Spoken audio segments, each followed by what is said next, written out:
coming to Scholars Shared, conversation on graduate research. I hope everybody got a chance to get some food. So Scholars Shared is a monthly seminar co-hosted by the Graduate Student Association and the Graduate College. And this is a seminar that is meant for graduate students to share their research. The goal for this is to foster collaboration and conversation between graduate students. And today we have Professor Diana D. Nicholas here as the moderator of this event. She's an assistant professor at the Design Research Department. And I think she requires no further introduction among this crowd. So without further ado, I want to turn the stage over to Professor Nicholas. So I got to meet some of the folks in the audience, and I'm really excited. I know some of you, and others are new to me, and so I'm really excited. First of all, that we're able to host this at Westfall, and that we're able to have a design-oriented panel is wonderful. I think it's really, really important that designers understand the research they're doing in a bigger context of research, but also that people in different fields understand the kind of research that's happening. And hopefully afterwards you'll have a little time to chat with each other. We got some great interior design people, some material science people, a lot of people from School of Ed, so I think there's a lot of possible discussion and crossover that could happen here. I'd like to say a couple words about the MS Design Research Program, which is a program that I helped write and found, and I'm now the director of.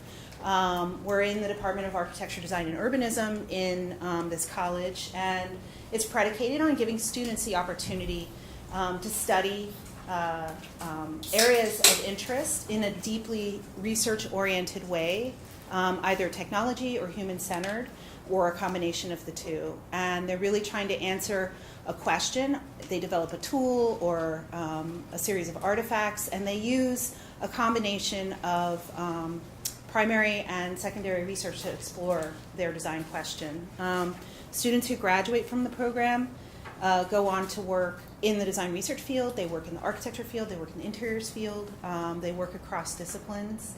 And design research is an emerging field, but it's also part of many of the other design fields. And so our program has students who are trained as architects, undergrad, trained as interior designers, undergrad, doing dual majors in interior design and design research, as our next speaker will, trained in environmental design, graphic design, UX, you name it. So, and some people who come to us not having an undergrad in design as well.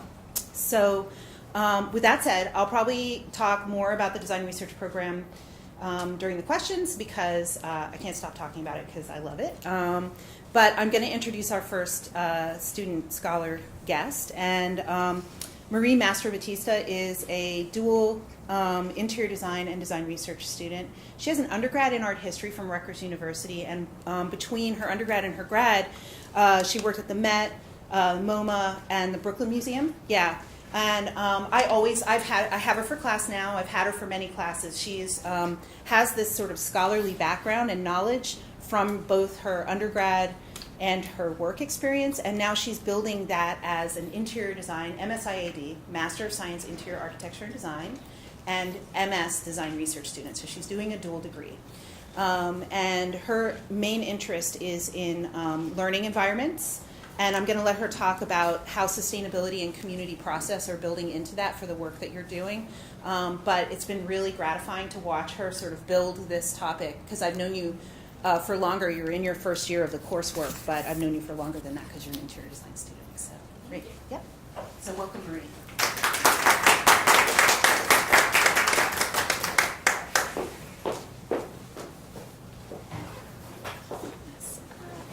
Oh, did I do something? No, you're good.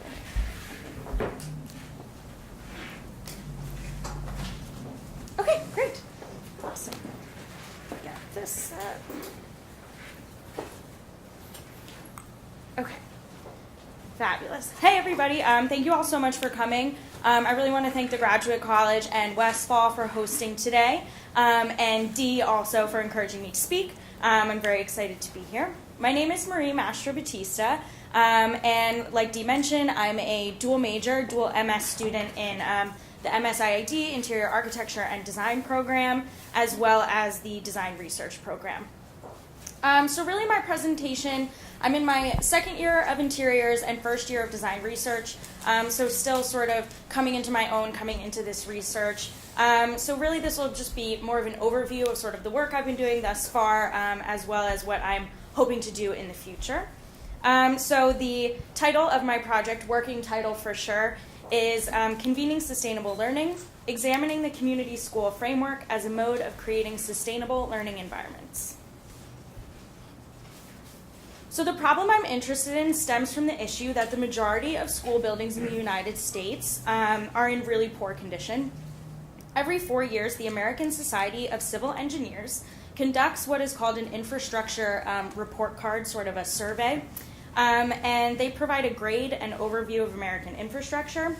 And in 2017, American public schools were rated by the ASCE as a D+, which is actually up from just a D 4 years prior. So we're doing a little bit better, but still not good or great.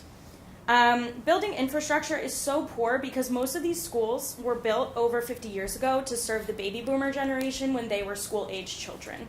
And the majority of these buildings also have not been properly maintained since being built. Major factors that architects and designers today consider because of a larger push towards sustainability were not really considerations when these schools were constructed. So issues like indoor air quality, daylight, and acoustic conditions weren't really factors. And now these are things that we consider and things that are affecting students and teachers still today in these buildings on a daily basis. Additionally, teaching methods have become more flexible, and these traditional buildings were made to support the idea of teacher as lecturer and not the more, the myriad sort of methods that teachers and instructors use in schools today. So these traditional crumbling school buildings are not serving the main users, students and teachers, and in turn they can't support the community at large. So my goal through my research is to use existing models of both community school planning frameworks and sustainable design principles to develop a new model that synthesizes this critical information in one place. So with that introduction, a quick overview of what we'll go through today. First, defining what exactly a community school is, and I'll share the main sort of planning model with you that I've been considering in my research. Then going into defining both sustainable and green building design processes and looking at a model there as well. I'll explain what I think the benefits of bringing these models together would be for two main user groups. And then finally, again, like I said, I'm in the sort of early initial stages of my research, so sharing some next steps, some hopes and dreams, I guess, of what's to come. So the National Education Association defines a community school as a center of the community that brings together academics, health and social services, youth and community development, and community engagement in one built environment, leading to improved learning, stronger families, and healthier communities. As an interior designer, the key component of this definition for me is the idea of that this is all happening in one built environment. Really, that a brick and mortar location can serve so many more people than a traditional model of just a school serving students and employees on a daily basis. So this definition for me really opens the door for design and planning teams to consider these spaces being used in a more variety of ways, again, rather than just for daily instruction. So to better explore the people, I've been talking a lot about people, students, and teachers, the people who have an interest in community schools specifically. As part of the design research program, I conducted what's called a stakeholder mapping exercise. And this is an exercise that simply identifies individuals or groups who have an interest in a project.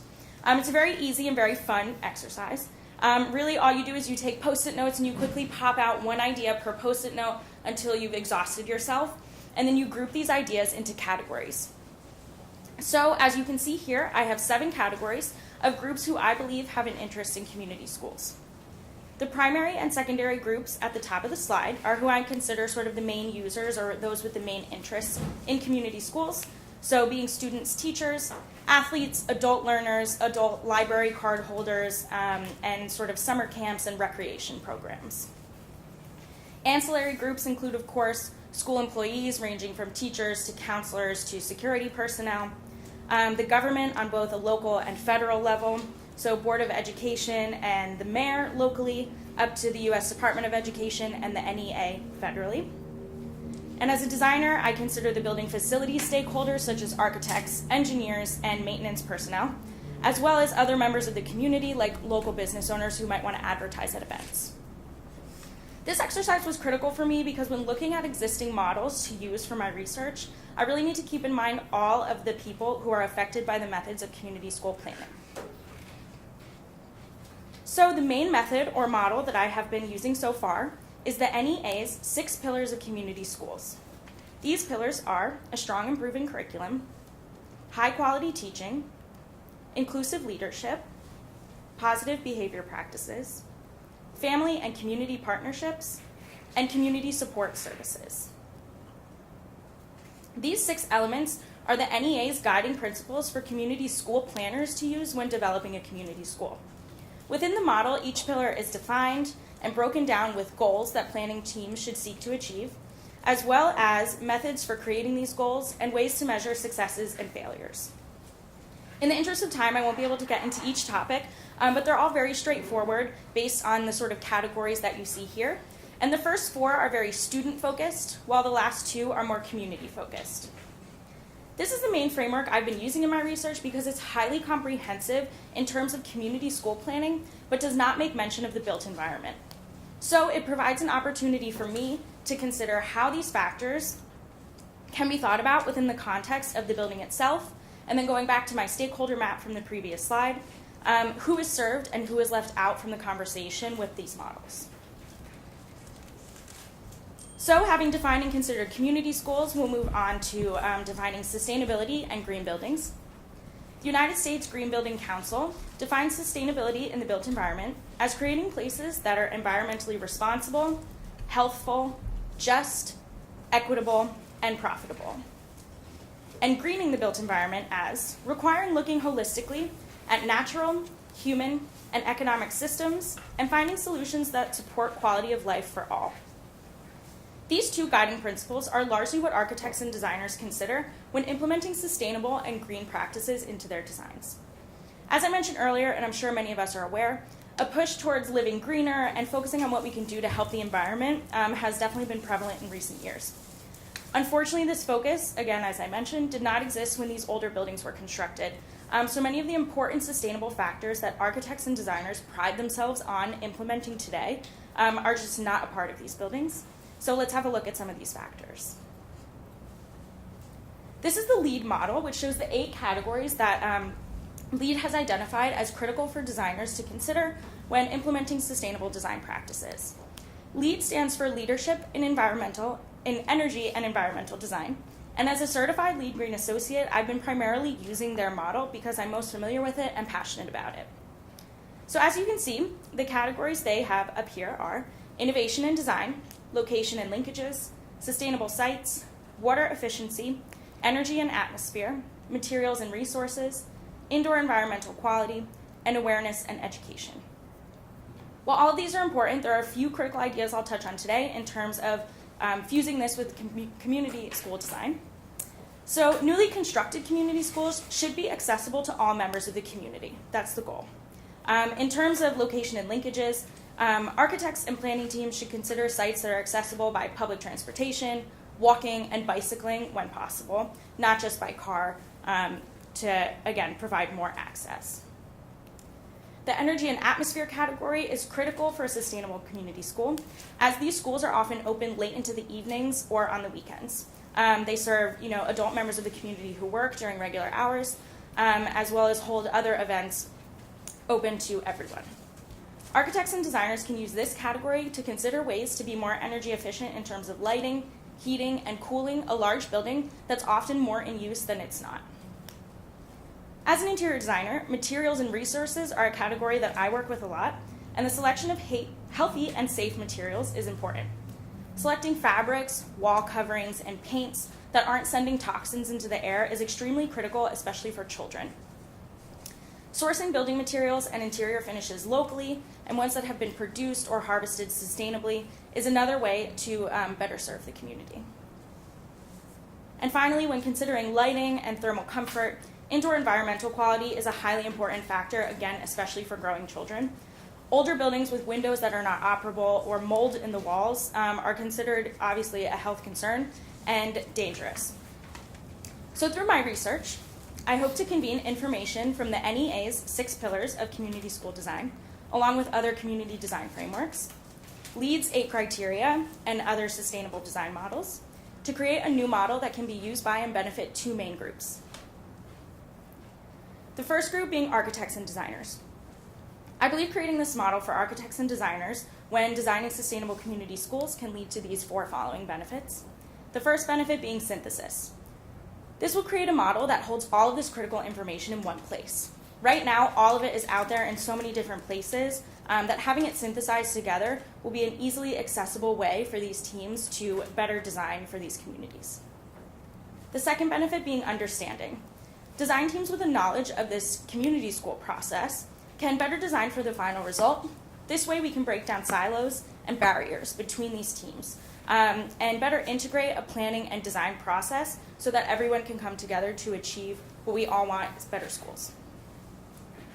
The third benefit being focus. Design teams can design per community, not just implement overall blanket strategies that they think might work. Some of those categories, especially in LEED, are highly generalizable and may or may not work for that specific community. But knowing about the community needs lets design teams design in a place-specific way. And finally, connectedness. Teams and their resulting buildings can help communities grow and come together. Again, by breaking these barriers with a more integrated model and process, everyone involved will feel a strong sense of connection to this built environment. The second group that I think will benefit will be the communities themselves. And the first benefit will be a forward-thinking community. These communities will be designing not only for the people who currently live and exist there, but for future generations and future generations of children who are going to be learning there. The second benefit being team building. When school planning teams are really involved in the design process, they gain a sense of ownership and pride, and this often leads to better maintenance of these buildings and spaces so they last longer. This is really important because when a designer comes in and just designs this fancy new building and plops it in a community, no one really feels this sense of ownership or pride, so then that deterioration happens. The third benefit being togetherness. The resulting buildings will be places that are accessible to the community and serve more people and be a place for more people to come together. And finally, awareness. With a better understanding of sustainable design principles, these communities are equipped to implement them in other places throughout their communities, not just in the community school. So, as I mentioned at the beginning, I'm still in early stages of my research, but my next steps definitely, I think, will include more secondary research on new models, different models, things that are coming out. Absolutely more interviews with professionals in both the education fields, school planning fields, and architecture and design fields. And fly-on-the-wall observations at a Philadelphia community school I've been lucky enough to connect with actually just last week. So I plan to continue to analyze both community school frameworks and sustainable design frameworks in order to develop my own model. This process, however, has to be cyclical and consistently informed by the new research that I will be conducting to reach my final goal, which is a model that convenes all of this information for architects, designers, and community planning teams in order to utilize in their processes when designing sustainable community schools. Thank you.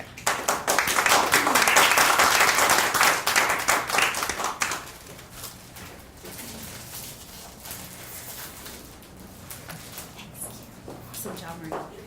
So, one thing I forgot to mention at the top of the presentations was that design research students produce a variety of outcomes. I think I said this, but one of the things that a lot of times we focus on is a tool for other designers, and that's actually an emerging field of study in the design world. So our next speaker is Nicola St Angelo, and he is currently in his MS thesis for design research, and he is working around the topic of sustainability, plastics, and recycling. Nicholas, I call him Nick, has an undergrad from ASU in environmental design, and He has been a leader in the design research program. He has been a research assistant to me. He's worked with the Department of Public Health on active design case studies. And he's going to be TAing a funded research class that I teach next term. He's also doing a project in my research area called the Better Bunk, that is a retrofit for bunks for homeless mothers and children. So he has many talents and a deep understanding of sustainability and how to make things, and he's great guy. So I'm excited to have him here talking about his project.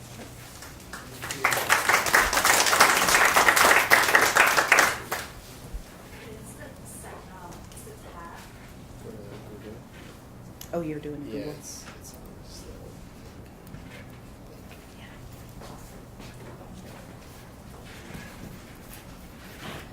Okay. So, hi everyone. Thank you again for coming. Great presentation by my colleague over here. Today I'm going to be talking about a creative solution to the harms of plastic. Dee kind of already gave my bio introduction, but as she said, I graduated from Arizona State University with a Bachelor's of Science in Environmental Design. I am currently pursuing a Master's of Science in Design Research. I am in my second year. I recently came back from presenting at the 15th International Conference on Environmental, Cultural, Economic, and Social Sustainability in Vancouver. Last year I presented at the 2018 Graduate Scholars Conference presenting my work. And some of the work experience I've had, as she touched upon, was active design case studies intern, and I've done work through this Scattergood Foundation for Women in Shelters. So I don't want to bore you with all my research. That research was last year. This year is kind of solution-based, so I'm just going to give a small kind of introductory, then we're going to get into the solution that I'm currently working on. So we got to ask ourselves the question, is this what we want? And the picture is showing like plastic bags in the oceans. And if we could keep producing the amount of plastic we're producing and consuming, we could outweigh the number of fish pound per pound by 2050. And that's something that we know we need to tackle, as well as we'll be producing 3 times as much plastic as we have now in 2050. So if we don't do something to stop that rate, we could just see mounds of plastic more in the ocean than we see now. And for instance, many of you may not know is when you wash your jackets, your clothing, all that microfiber material is microplastics.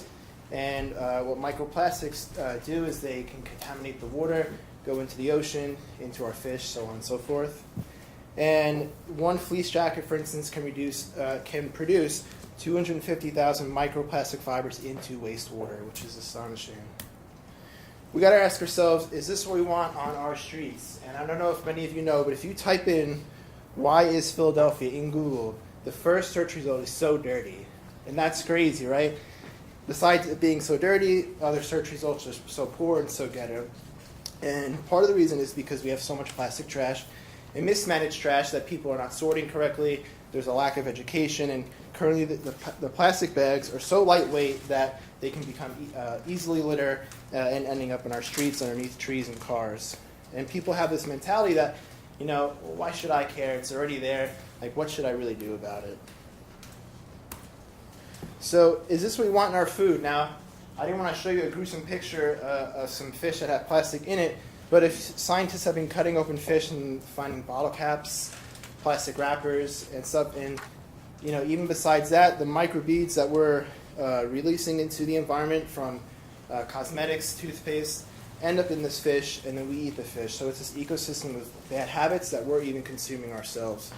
And you can find plastic in mussels, clams, canned fish, and that could be up to 11,000 microplastics a year one person could consume if they eat a lot of seafood.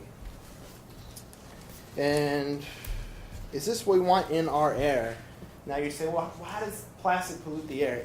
And it pollutes the air because out of the plastics produced, only 9% of it is recycled, and the other 91% of it enters in the air, enters in the land, water, and waste. And researchers have proven that this threat to human life is high.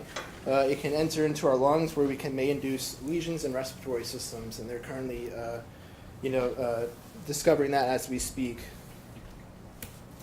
So now, what can we do, right? And I've looked at some of my research in the political side, the technology side of things. and the health side of things. And all those areas, there's a lot of technology being reproduced. There's some political setbacks because of, lobbyists and government officials getting funded for their campaigns through all these plastic corporations. So I said, well, that's not a side that I want to tackle. So my plan is called the Ecosystem of Interactions.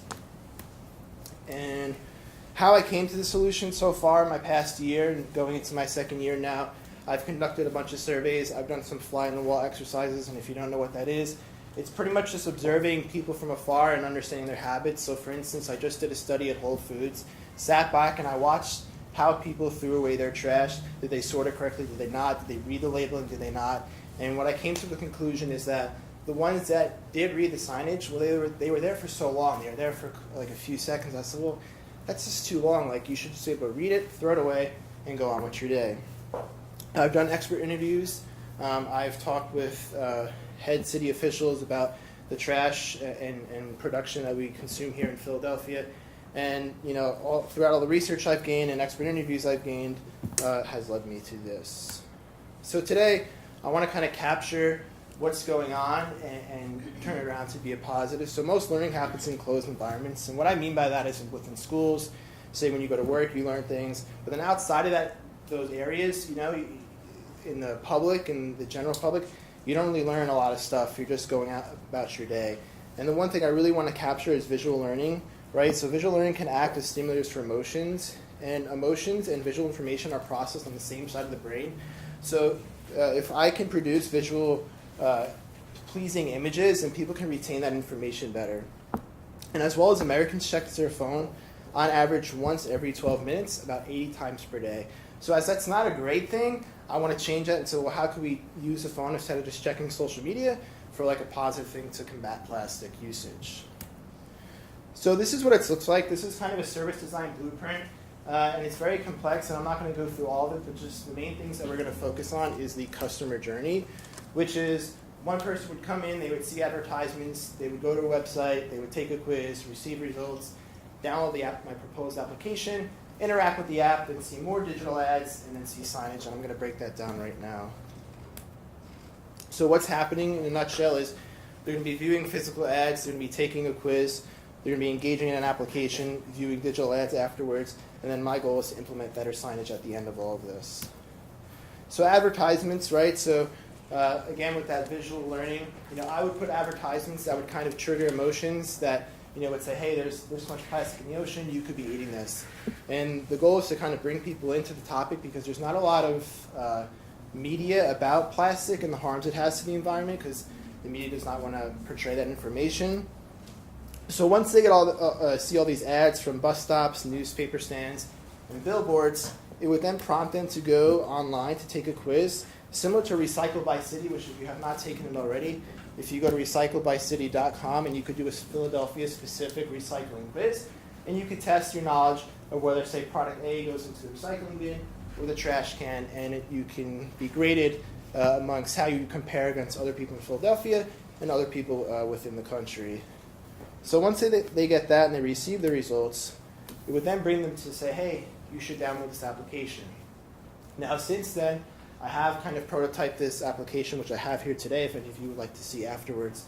And pretty much the basics of the app would be, this app, they would pull out their phone and they would scan a product and it would tell them, hey, this goes in the recycling or hey, this goes in the trash.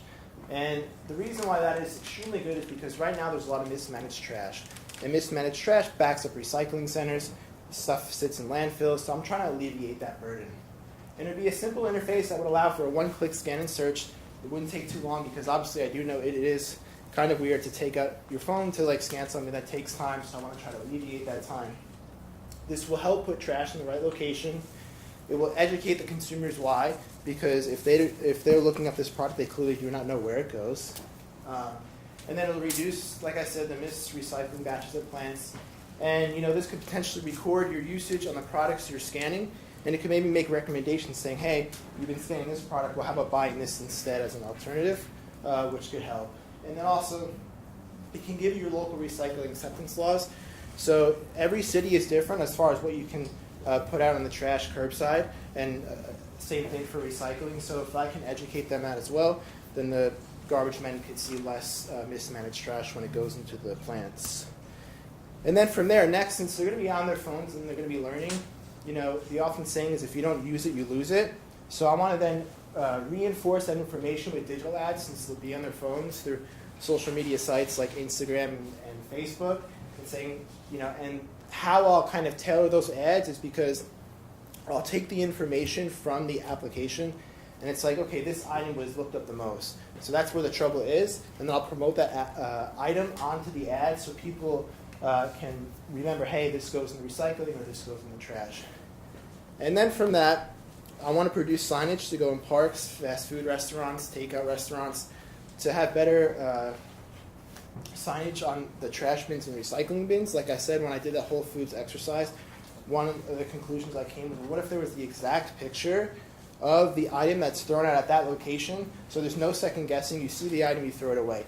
Not an icon, because an icon still leaves room for interpretation, the exact image, and if every single fast food, park, restaurant can tailor that to exactly what they provide at that place, I think can help alleviate the mismanaged trash.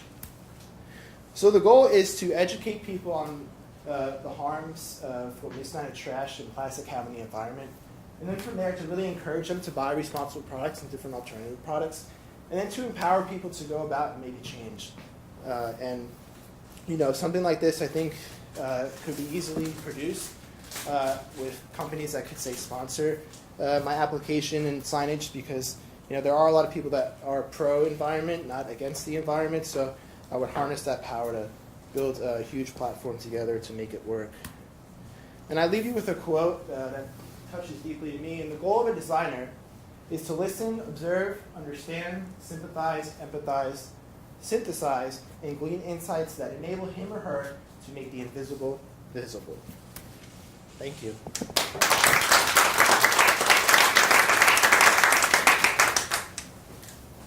we're going to pull up some chairs maybe, and sit and see if we have, see who from the audience maybe has questions. I feel like this is a very relevant question. Where should we dispose of our trash when it's done? What's that?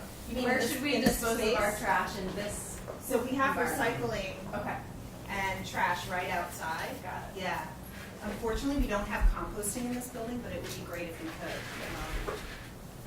And Yes. an add-on to that is, why doesn't each school have their own set of real silverware and stuff like this? And for example, is this recyclable? I don't even know, and I do kind of feel that's important and sort my trash. So it feels like an easy thing to do. And I love your presentation, and it kind of hits a community global-wide scale, but really if you start at home, meaning Drexel, Right. and do things like that, that could be an example that might grow. Yeah, so I mean, like I said, it's different city to city and college to college. So, there are Drexel-specific recycling protocols that could be different from, say, University of Penn across the street. And I think, like you said, yeah, why don't we have silverware that could be reused? Through my research, part of that has to deal with money. It's a cost issue, so people don't want to put out the bill to provide these materials. It's just more accessible and more easy just to pick up like 100 paper plates and 100 plastic forks from the grocery store and just bring it to an event. I wonder what the break even though is, like 5 years of buying plastic forks for events compared to the dishwasher and Right. I have an answer to that, and it's my pet topic that is actually the subject of a lot of the work I'm doing right now in terms of working with nonprofits. And I would say that the answer is capacity. That our organizations do not provide the support to create the capacity for implementing programs like that. We do not have admin support staff who are going to be in charge of that silverware and distribute it for every thing that happens. And that's just a teeny example of, like, if we had more capacity, we'd be able to do all kinds of stuff like that. So I think that's a great question. I'm sorry to bust in, but I was like, it's capacity, because that's kind of like that's my big thing, because I work with a lot of nonprofits who are really interested in great ideas but can't implement them because they don't have enough support and they don't have enough people hours to do it. So I think what you're suggesting is awesome. I'd love it if you know there's like an efficiency UAC, and there's a bunch of things where they're looking at how to cut costs and stuff. I mean, I think that would be a great project. I don't know, students, is that university-wide, that announcement? It is, okay. I thought it was. Is it I thought it was only faculty and staff? Someone should definitely put that in. Yeah. You should put it on the table. It's a good one. I mean, maybe Drexel, what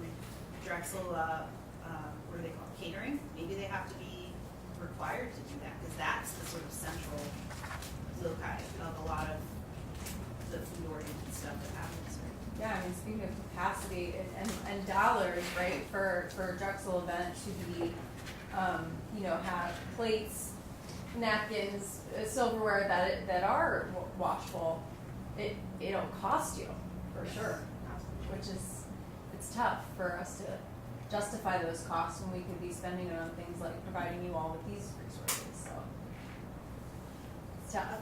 That's a great question and topic. Other questions? So, I have a question for Nicola. So, do you think geographical location has something to do with how people are handling trash? Because I used to work at Whole Foods for many years, and they have this initiative called Zero Waste. Basically, if you can sort your trash properly, 90% of the time you're considered a zero waste store, and not a lot of stores in the country are achieving that. So, do you think, is there a reason why maybe like Philadelphia is trashier than other cities? Yeah, that can kind of touch, again, what Dee was saying. I think it's capacity, right? You know, the people that collect the garbage, they can only do so much, and even then, from when they collect the garbage, do they do a great job of it? Sometimes, a lot of the times, you see trash left over from when they pick it up, which is like, why? But I think that, it is different geographically, because I think of the amount of resources one may have, the say budget they have for environmental impacts. It can change city to city. Just a comment going off of that, and I also have a question. I noticed a lot of times I used to live in a row house in Fairmount, and we would take our recycling off. The winds were so strong in those streets that they would just end up blowing our trash all over the street, and we wouldn't even realize it until a couple days later, which I think is an issue in itself. Maybe like a way to contain the recycling and trash more. But I was interested in your opinion. I've seen a lot on social media and been advertised box water versus plastic water. Obviously, having a reusable water bottle is the best solution. Do you have an opinion on box versus It's box water. I haven't really looked into that too much, but from what I've seen, like you said on social media, I'd say it's a better plastic alternative. Is it the best? No, like you said, the reusable is better. But then again, we have to look at the kind of economic demographic of how many people can we expect to afford that box water versus getting a case of water at the grocery store.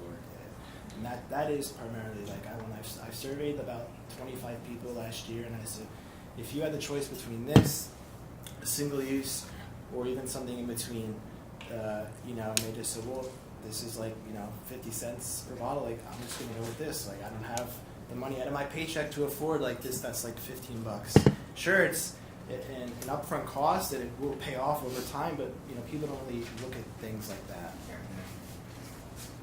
I have a question for Marie. So I loved your presentation about sort of updating the physical structures of education. Seems like no one's thinking about that, but it's kind of funny how it's been 50 to 100 years before some of these buildings have been updated for modern education. So I'm curious if you have any thoughts or ideas about university as an institution, how we can update spaces here at Drexel. So I think it kind of speaks to, even we were having this conversation when we got into this room earlier, just wondering if these blinds are ever open, right? We're in here now, and we know it's sunny outside, but we have these blinds. I think definitely we're also having an issue, again, just this specific building, because I'm located here, with the HVAC that they're now just starting to update. I worked in the office over the summer. It was so swelteringly hot upstairs, and I know it's been an ongoing issue. So it all then comes back to the similar things, is money, right? And who's going to take on the task of making updates. And I think at a university, and this is not, I don't have a ton of experience in this, Right. but you know, the money can come in more easily through alumni foundations and donors, etc. Whereas somewhere like, you know, your city's public school, a lot of that funding comes through taxpayers, and taxpayers don't want to pay more taxes, right? So it's always, it goes back to these sort of larger infrastructure issues. But I, you know, just thinking of this building, yeah, there's certainly some nice updates that could be made. I have another question for Marie. Sorry. Do you think that like the model that you're developing is something that you see as like pertaining mostly to completely new buildings that are able to be constructed, or are they going to be kind of able to be adjusted to like, renovations or communities that don't like have enough money to make really big scale changes? Sure. I think definitely focusing on existing buildings is really critical. Something I'm interested in is sort of adaptive reuse, which is this term that means, you know, we take an existing building or even a shell of a building, and how do we change it or modify it for a new use or even a better way that it's currently being used. So I would love to achieve both, obviously. And then I think in terms of money, I mentioned I was at that South Philly community school last week. It was my first time there. I'm hoping to go back. But even just walking through their halls, you know, just replacing light bulbs in a lot of the lights that were out. There were so many just little things where because I'm in this interiors world, right, I'm walking around and I'm like, oh, this hallway's so dark. Like, I want a light bulb. Like, I just want to go up and put a light bulb in. So even small things like that can make a difference in the way that we're impacted by our interior environments and the way that children especially are impacted by their learning spaces. So yeah, ideally both. I know I'm supposed to be moderating and not talking, but I'm going to talk to my students. Talk. now. She knows. One of the things that's hard about existing buildings versus new buildings is that every single one's different. So the research needed to understand a framework that will adapt for different possible conditions leads us into the universe of typologies and sort of categorization of building type, which is something that is a really interesting way to think about design in buildings, and also is kind of, it's a way that architects and designers think about space, but it's also a thing that we do when we're sort of trying to conceive of new ideas. So it's a form of categorization, but it's also a form of synthesis that we do. And so because I've done some of that kind of work, and it's really interesting because it really does depend on precedents that you've looked at, case studies that you've looked at, things like that. So. I have a question for Marie. I'm just curious to know if you had seen some of these new schools that were built in Japan, and they're like linking architecture with child psychology and behavior, and they're usually round and have like a track around the outside and air flowing through, and instead of bad kids going to sit in a corner, they have to run around and expend that energy, and they've done studies, and kids have like gotten great academic and, you know, having positive behavior changes and stuff from those things. I know that's like a far cry from taking an old Philadelphia school building and trying to implement something like that, but like little pieces of that seem to work that, Sure. depending on what the building's like and stuff, might be neat to incorporate into some of what you're researching. Yeah, so I have not studied those buildings in Japan, but I'm mental noting that right now. I have really been looking into school buildings in Finland. There is a faculty member in our architecture department who did her doctoral research on schools in Finland and how they sort of updated. So I really started with her research as sort of my jumping off point. But a lot of the same principles, I'm sure, that her paper talks about the idea of a school building as a three-dimensional textbook in a way that students are not only learning from the teacher and from each other, but also from their environment. And that the environment is a very critical part of their development, and that the way that they learn there is a critical part of their development. So I'm assuming a lot of these sort of topics are very similar, and I would assume a lot of the research coming and going into the design of both is very similar, but I will absolutely have to look into those. Thank you so much. Thanks for the presentations. The question I had is more about finances. So for the sustainable community schools, when I think green buildings, I think about the cost up front. What would your model be generalizable for schools in districts like Philly to that's actually affordable here, as well as say in schools in Palo Alto where there's loads of money then? So where do you think, or how are you designing, or who are you designing that model for? That is a great question and something I'm still figuring out myself, for sure. I think your point about the upfront cost is really critical because these sustainable initiatives often do have a large upfront cost, but then pay off for the buildings over time, right? So updating an HVAC system that's going to use air from the outside coming in, sort of these different ways of heating and cooling the building based on time of day, sunlight. That's like a huge thing to implement in an existing school or a new school, right? But then, and again, this is my idea of sort of bringing the design teams and the planning teams together, is to break that down and say, okay, here are these different systems. Here are the upfront costs, and here's where you're looking at savings over time if you are properly maintaining these buildings.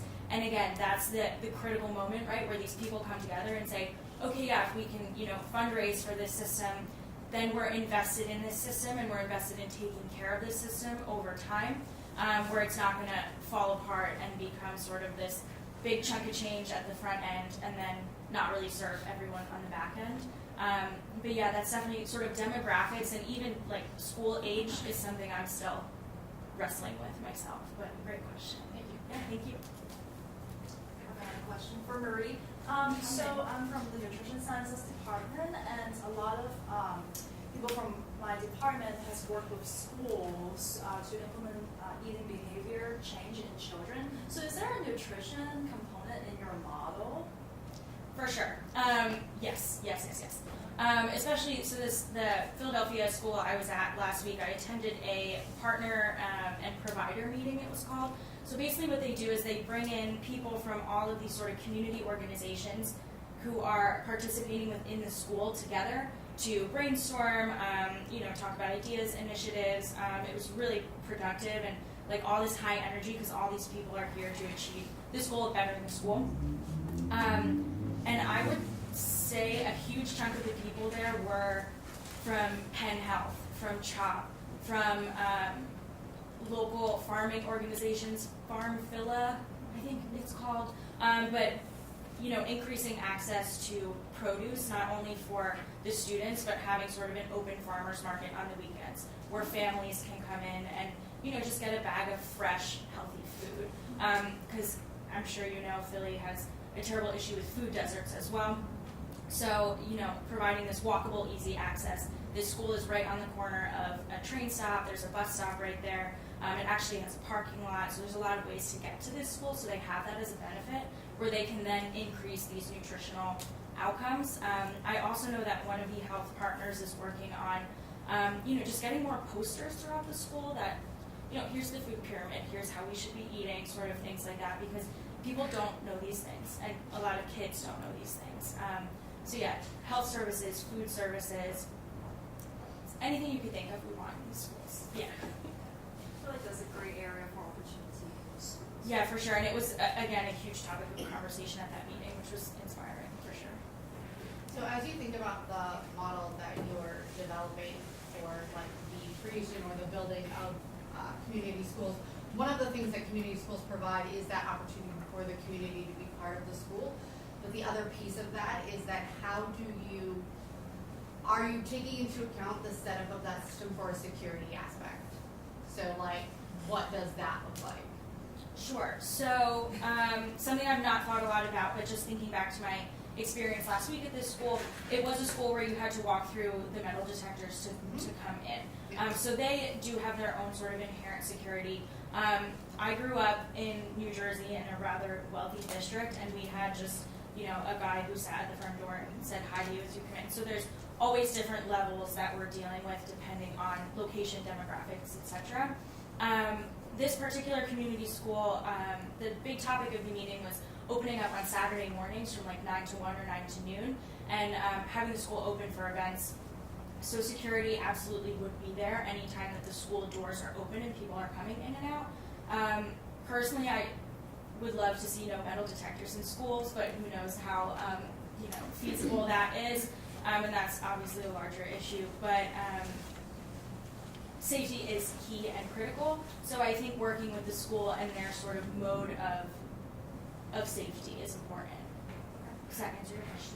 Yeah, I think like you're bringing community into the school, and so say you have health partners who are doing something in your school, how do you, like, are you thinking about design from a perspective of this is my school space, my learning space, and this is my like community health partner space, so that there's like a distinction between those two spaces. One, we want them to be connected and those services to be offered for like children's benefit and welfare, like adults that don't have any reason to be in the hallway of the classroom maybe shouldn't be in that space, right? Sure. Like, Yes. so those are like design considerations. No, for sure. And a lot of the sort of precedents I've been looking at, some of these newly constructed schools are constructed more as campuses. So there is the school itself, and then there's a more public library that the students access when they need to come to the library, but is open for a public library, public card. That is one way, and then certainly in space planning, right? Like we're going to say, okay, this sort of zone is a more public zone. This sort of zone is for the smaller children. So thinking about that is definitely a safety consideration and something important. Absolutely. I know we're running out of time, but I have a question for Nick. So, the app seems like such a no-brainer. I mean, to help people with where they should be putting their trash. Do you think that it? So I was just thinking about, we're talking about schools, right? And so I'm thinking education. We learn, I don't know about all of you, but in the classroom growing up, right, like how to deal with a fire, right, stop, drop, and roll, right? Don't know how to do my taxes, but I know if I'm in a fire to stop, drop, and roll, right? Is there something that you think can be done in education earlier that would help children going through the school system, don't talk to strangers, don't do drugs, and make sure you recycle? Like that, do you think that should be part of the narrative? What might that look like? Certainly, I would agree with that, and I think having almost some sort of structured learning curriculum around recycling is important at an earlier age. From actually visiting the conference in Vancouver, one of the interesting things we do have to keep in mind when children are learning that is this lady from Brazil found that when she taught those kids better practices, the parents would hate that they would come home and teach their parents how to do things because their parents think they're always right. Oh, we can't have that. Yeah. Right? So we need to find like a good fine line between like teaching those kids, which is important, but then not having it's like, oh, mom, I learned this. Like, do you know this? And she's like, oh, no, I don't. And then they feel like uneducated. So I think having an education system as well as kind of incorporating the app for kind of the millennials and above generation, maybe we can learn at the same time, which would then, Have you thought of different policies across every city, every state? Because I know New York City has very different recycling rules than Philly. I grew up in New York City, moved to Philly, and I couldn't find that 4th and 5th trash can. Right. And then I had to learn this new way of. Right. Yeah. So the app would definitely incorporate that. So the app could have, or does have, a section where it could bring up your specific rules based on your location. So if you're in New York, say you're visiting, you have trash. We'll pull up the app and we'll say, okay, this is what you can do in New York. If you come back to Philly, it'll say this is what you can do back to Philly. Sort of just more so a comment, but when you talk to people at Whole Foods and stand there for a couple seconds, and they're like, oh, where does this go? I'm definitely one of those people. So I'd wonder your opinion if a company such as Whole Foods could implement some sort of color coding system. Sure. If I was like, oh, okay, this is blue, this can go in here, this is red, this goes in here.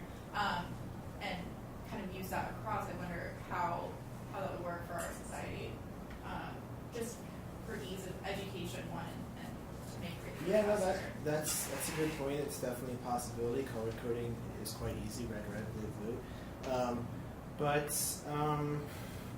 There hasn't been much research that I found of anybody doing something like that. I think if, say, Whole Foods was to adapt something like that, I think then you would just get into the, how do you manufacture, so it's like a red square or something, like, I think that would be the only issue, but I could see something like that happening for sure.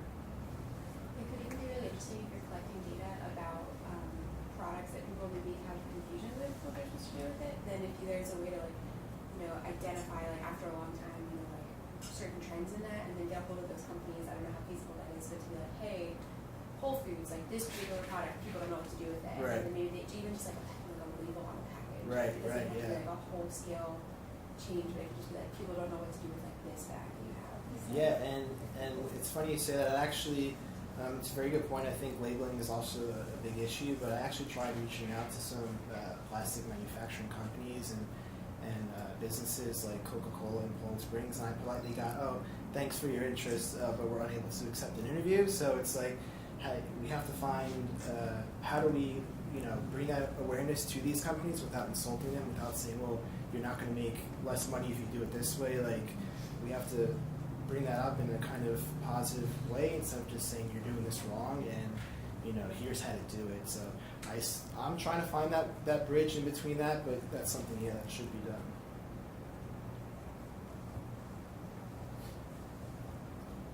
So I think it's time to wrap it up, but I want to thank the panelists and just say that it was really exciting to see you present this way, because I usually see you present a different way, so I actually really enjoyed it as well. And I want to thank the audience for all of the questions. Hopefully people can hang out for a couple minutes and talk, because there's actually people in the audience who have some subject matter experience that would be interesting. So I want to thank everybody for coming. Thank the Graduate Students Association for holding the event and having us, and thank Westfall again for hosting the event. Thanks. We have a little souvenir for everyone. Thank you very much for participating in this event. Thank you.